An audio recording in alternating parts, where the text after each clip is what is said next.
So in this episode, I'll try to show you guys a bit of how you can theorize heroes, you know, make your plan, how to adapt to the scripts, how to make any hero work, essentially. So what I'll do is I'll go into a ranked game and I'll first pick random my hero, and I'll try to make my plan, and you know, we'll see what we get and see if we can make it work. So here I'm Bristleback. This is gonna be fun. I'm 4. I feel like I need to clarify this. So anyway, Bristleback, he's a hero, you know, he's not your typical 4 at all. He doesn't have a stun, but he actually has quite a strong slow, which helps you fight. It can help you, you know, control the jungle area of the lane.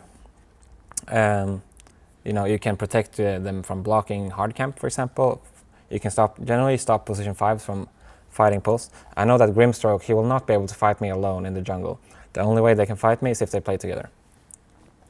The downsides of my hero is that, you know, although I'm gonna be quite fast at moving around, it's gonna take me a long time to get a kill done. I need the snot to build up. So going for a Kling's kill, yeah, it can work, but it needs to happen under the right circumstances. He needs to come to me a little bit, if that makes sense. But I feel like I can actually do quite well in this lane. Another cool thing about Bristle is if the opponents are able to get pulse off, you have a quill, so you can spam and you can farm out the small camp in case they happen to get a pull off. So I go for my Orb of Venom. This is gonna give me 15% slow, and this gives me a bunch extra, so you know, if they overstep at any point, we can easily get kills.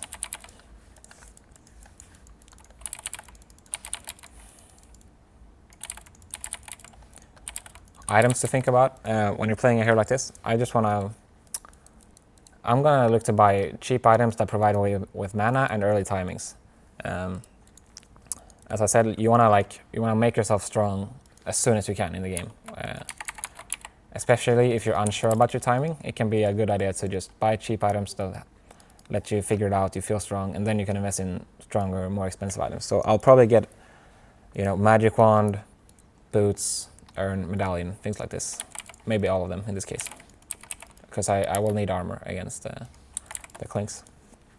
If I end up having a really good game, I feel strong, I can go for better items later. I'll consider things like Vanguard, Blade Mill, you know, more core type of items, because I feel like this is the best suited for Bristleback as a hero.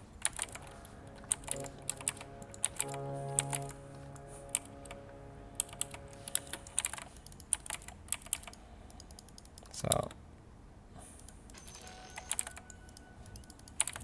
looks like there's a big fight bottom.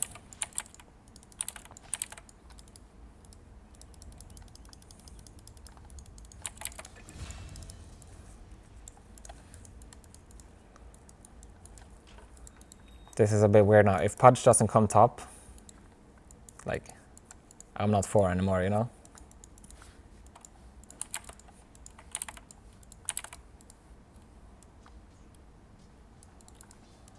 Oh.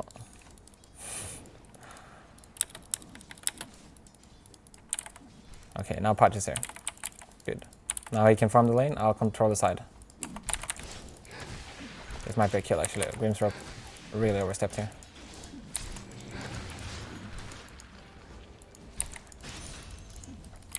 Easy kill.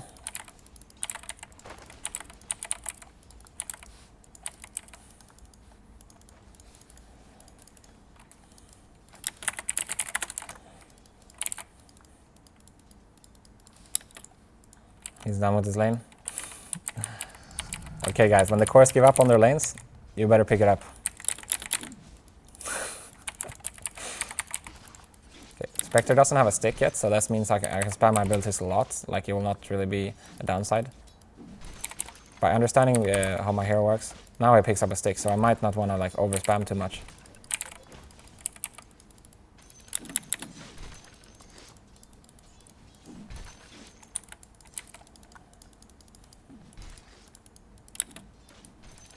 So here, I'm gonna look to pull the big camp so we can get a better lane position to kill the Grimstroke potentially. So I'm gonna do this pull at 50 seconds. This is quite a greedy pull, but you can get it off when the lane is pushed like this. This will let the camp stack also, which means that these creeps will die faster and they will potentially lose a lot more experience. or last hits. So here, I'm gonna try to fight him the best I can, make it annoying for them. They'll lose regen by trying to get this last hits.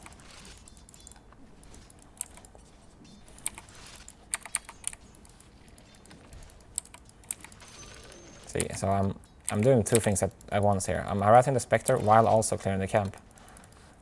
And basically when I stack up my Snot on him, he can't really afford to stay close.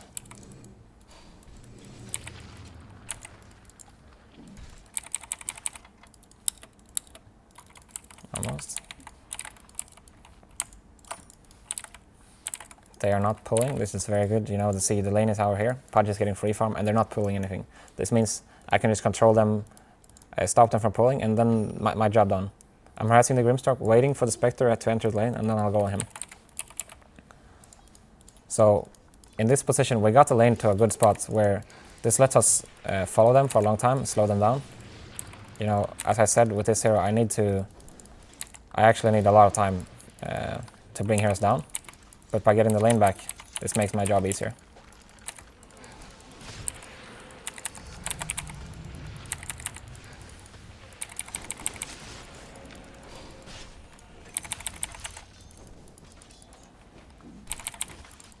So I run out of mana.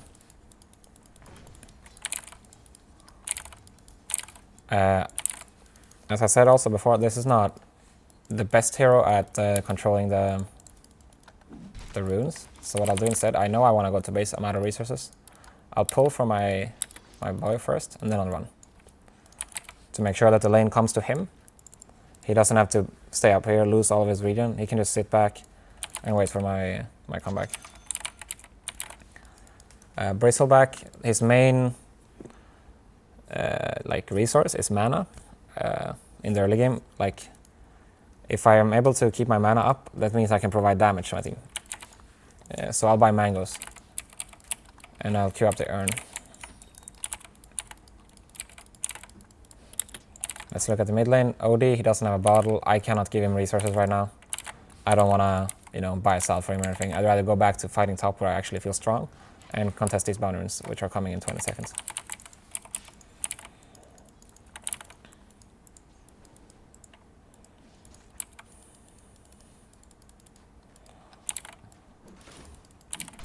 So here I want to stop pulse while also getting the bounty rune. I don't want him to stack this. Okay, so I'm getting bounty rune. I'll put a warrior in case I decide to leave at a later point. And now I can continue zoning them.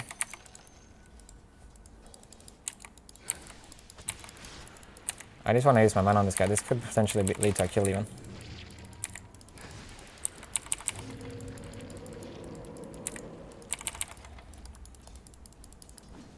I know that... Oh, sorry. I blocked the hook. But as a rule of thumb with this hero is the longer you fight him, the stronger he will get. So, or the more damage he will deal. So it's very similar to, let's say, Undying. Stacks up the decay charges. And, the longer the fight is, the better it is for him. So Bristle works exactly the same way. I know that even if I'm low and they keep fighting me, the longer the fight is, I will do so much damage that eventually I will outride them. No matter how the initial look of the fight is. It might look bad initially, but if I can just stay alive and I don't necessarily have to hit them, I can just spam around. And trades will be good for me. So once again, I did this pull, get the lane back, create a scenario where you can create a longer fight. And now when my Pudge is walking in, it's important that I stay close to him, ready to fight.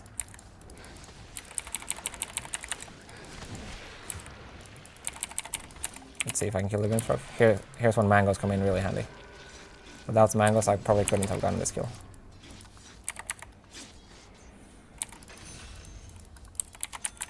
So, while my Pudge is gone, I'm gonna join these creeps, get my urn, and then I'll run to base when he's back.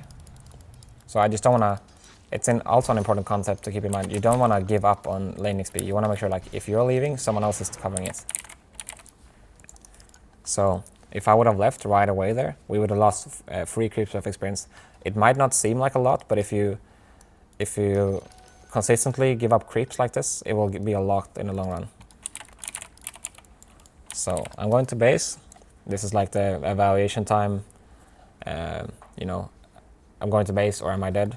Can I do something from mid? Is he strong? He's going for a very greedy build. Meteor Hammer Rush. Generally, I would say OD level 7 is quite strong here. But because he's doing this Meteor Hammer Rush, I don't feel like he's that strong until he has it. So I'll buy some wards. I'm gonna actually decide to save my TP here. I know that Pudge can one-on-one the Spectre. Grimstroke just showed mid. And I want to put a lane ward for my OD, because he didn't do so himself. Also, by saving my TP, this means that I can potentially be ready if the enemy team decides to fight my carry bottom. Because he's also getting to the point where he's quite strong now with his face boots. So here, I saw that Grimstroke here was here. It's a... I didn't actually know if he had a ward or not, but it's a good indication that he might have tried to put a ward if he makes this rotation. So now I have a haste. Let's try for a kill. Okay, going on this guy instead. It's really nice for me if I can secure an urn charge here.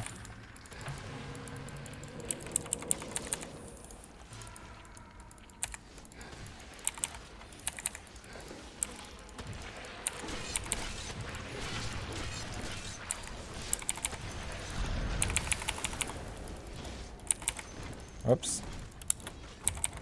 Okay, so I died, we got the Spectre, and we cost a 4-man rotation here. This is really good for us. If my Pudge stays alive, this is perfect. Even if he doesn't, to be honest with you, it's fine. So the Spectre died, OD is free farming, Lifestealer is free farming. They were able to secure the Pango kill. And, you know, we now have freedom on bottom side of the map, essentially. We still have vision top, but it just goes to show, like, what a bit of pressure can do for you. So now the Clinks is farming top. He has to respond to mid here because OD's gonna pressure the lane. So I wanna be ready for this. I'll buy Dust preemptively, and this can now, I know that he has his Meteor Hammer. Although it's not the most conventional item choice, I know that he can do the Astral Meteor Hammer combo, which actually, you know, I don't have any stuns, but he has plenty now, so we can go for kills on Clinks. If nothing happens, I'm just gonna run for the bound runes instead.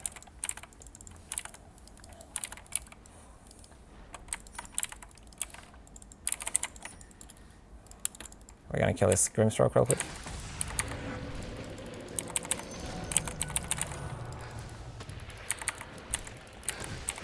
Keep it out, that's fine. Now we can go on the Spectre. I know that it doesn't have Haunt, so he's basically screwed at this point.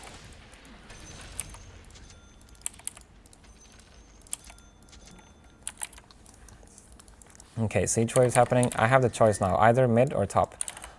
Because I know that Spectre doesn't have TP, Grimstroke doesn't have TP, I feel like there's a small chance that they will decide to defend top. You know, I feel like it's very low. So I'll probably look to be ready mid here. Odie is actually doing a really good job by himself. He's able to secure the tower. So if he didn't get this tower this easily alone, I would have probably went there. But in this case, he did such a good job himself, so I can afford to stay top, even enjoying some creeps here.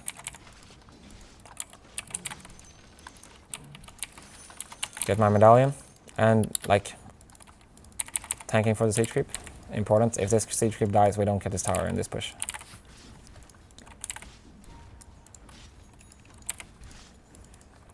So now I have I'm actually doing pretty good. I have 20 last hits, I have my urn, I have my medallion flying out. Time to consider what to buy next. Look what my team is doing. Pudge is going Hood. I know that my OD and my Lifestealer, they're not gonna buy any like auras or team items. So I might, I could be considering things like, you know, Greaves again to be this resource guy. But I actually feel like in this game I could go for something slightly more selfish. Like I could be going for, let's say, Face Boots Blade Mail. Because I'm doing really good for myself. I'm level 8 already. Okay, so I'm farming, but I'm gonna make sure I'm ready to connect here. It doesn't look like they're pressuring, so I'm gonna cancel my TP. claiming a ward for myself top lane. We'll see. I might change my mind about the item builds, but for now, this is the initial plan.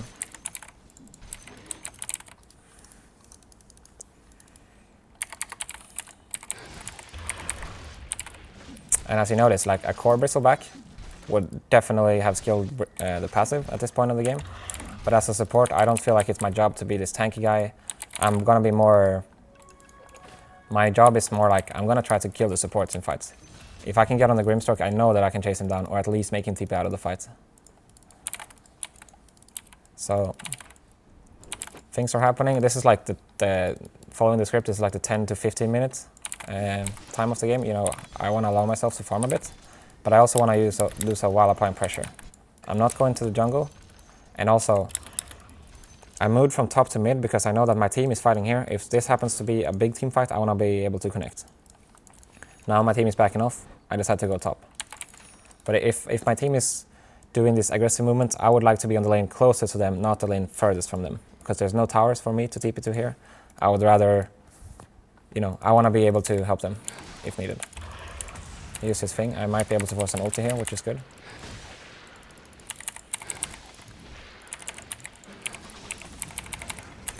There we go. That's the core pango. Spectre is not farming, I'm zoning him. I'm farming, but I'm applying pressure. He can't lane it versus me because we did such a good job in the laning phase. So I can actually, similar to the Enigma example I showed, I apply a lot of pressure here, but I'm farming a lot also. I'm not really going to be the most useful if I'm just running around looking for kills all the time. Like if I go here, I go on a guy, I can't actually kill anybody alone. I can only kill people if I bring my OD or my Pudge, because those are the only heroes with stuns. I know that's, you know, good players, they will just abuse TP against Bristleback, they will TP out. And I feel like I'll be more useful pressuring the map, creating opportunities for my team. Now my OD wants to come top, actually, so I'm gonna start softening this guy up a little bit.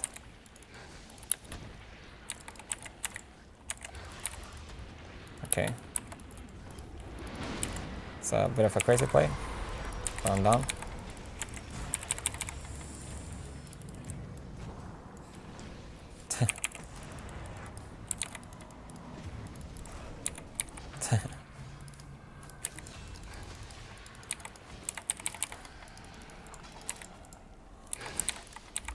Let's go for the other target. We're actually gonna be able to chase this guy down too, I think. There we go.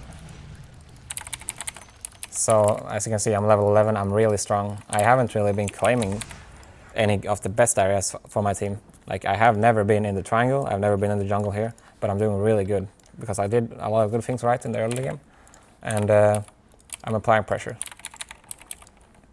So, another thing here, I was very low. It might be tempting to go to base, but because I have the Ocean Heart, I have the Urn if I need it, and I can stay on the map. So this region is quite insane in the early game. It's 8H region, 4 mana region.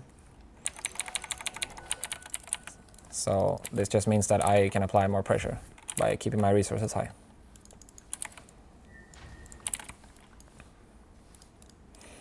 I'll camp a rune real quick here because we don't have vision of it. I don't really see what the enemy is doing. But now that my carry decided to play top, I don't want to claim his farm at all. I'd rather be, you know, close to him, ready to help him if needed, but otherwise I'll play with my more active heroes, the Phoenix and the Pudge.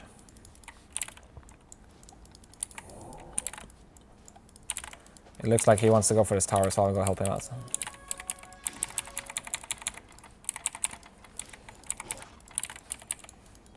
So the game is actually looking really good for us. I'm really tempted to go for this blade mail, but I might change it into a TP bottom to help me take this guy out.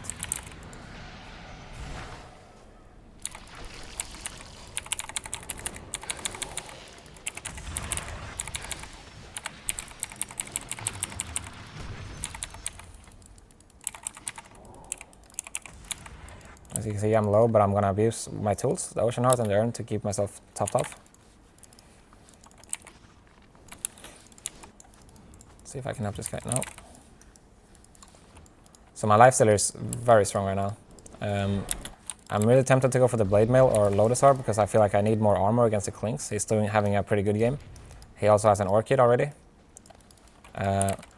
But because my Lifestealer is so strong, I'm considering, for example, buying a Solar Crest for him, which will make him even stronger. You wanna play on your strengths, not your weaknesses. So if I can help him further, he might just solo this game. But yeah, I don't feel like we're in a rush to do anything. I feel like I can be very useful also by myself. So I'll do this first, and then I'll probably get Lotus or Solar after.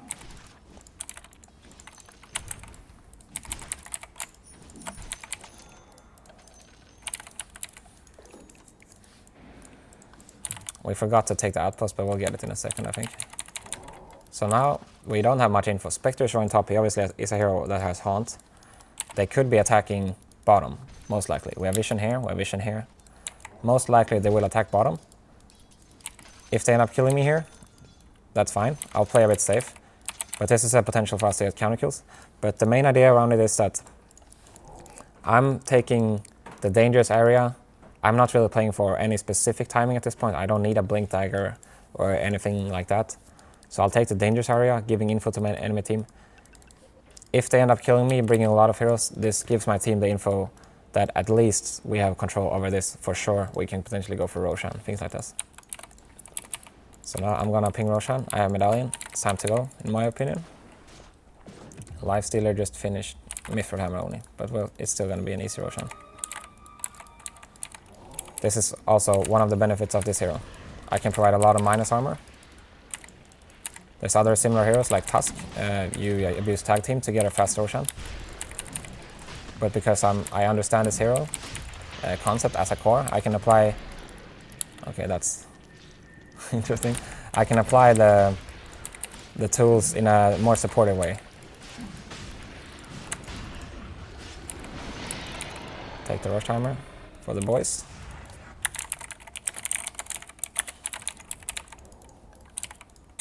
I've identified the Grimstroke.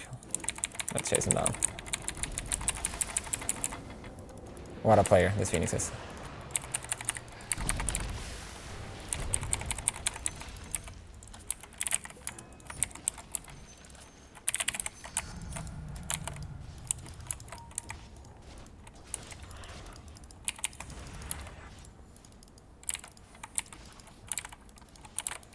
At this point I have so much mana regen. I chose the mana regen talent so I can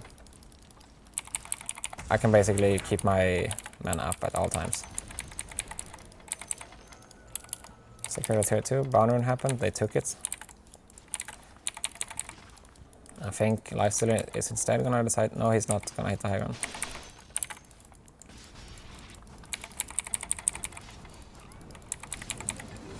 Nice.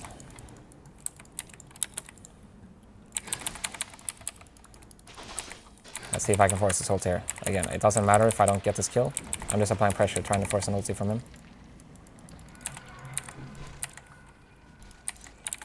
He had to use his ulti. This means that he can't attack my team. I'm taking as much area as I can. I know the Clinks is dead, so it's very unlikely they can kill me without the Clinks and without the Pang ulti, because the Spectre is very weak still.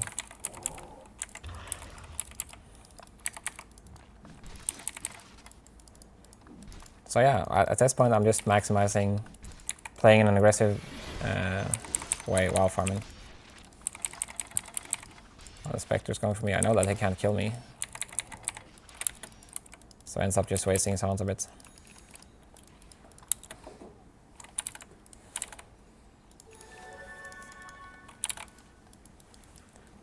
Here it will probably be fine to go to base, but I have the Ocean Heart. I feel like, you know, I'm gonna be fine. Maybe I could ask for a Sunray from the Phoenix. But yeah, it's basically gonna take me the same amount of time to run to base as staying here, so this is not a crucial decision.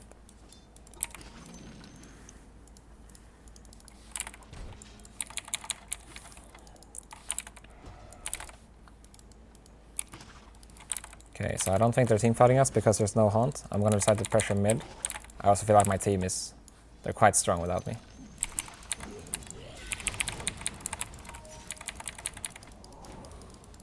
Blade Mail against this Clinks.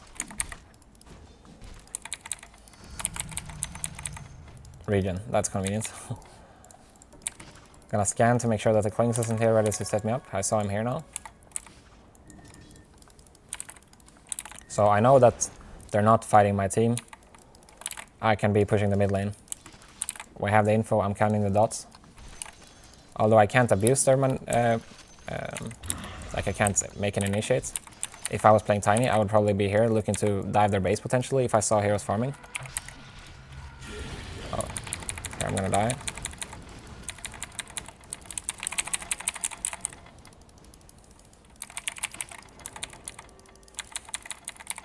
But I'm gonna severely weaken them. And I'm gonna see if I can bait some more attention. This is very risky. But I know that my team is hitting the high ground, that's why I'm overplaying this so much. See, I'm even gonna bait him here.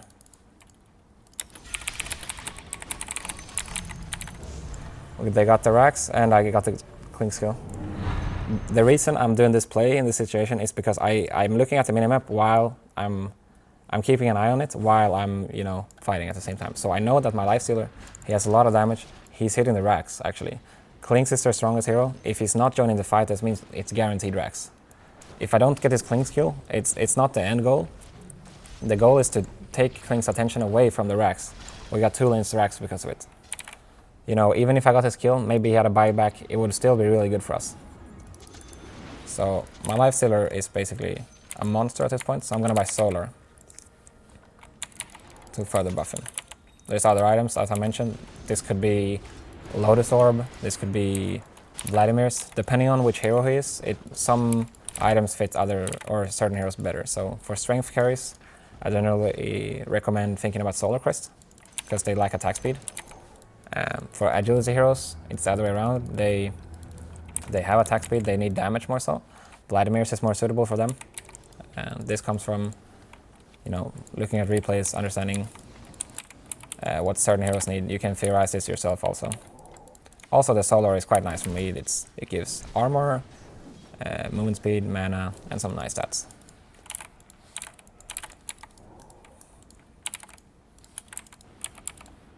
So yeah, we got mega creeps at 25 minutes. Pretty nice timing, I would say. Oops. Techies. This game, you know, I adapted to the scripts. I was playing Bristleback, a hero with strong slows.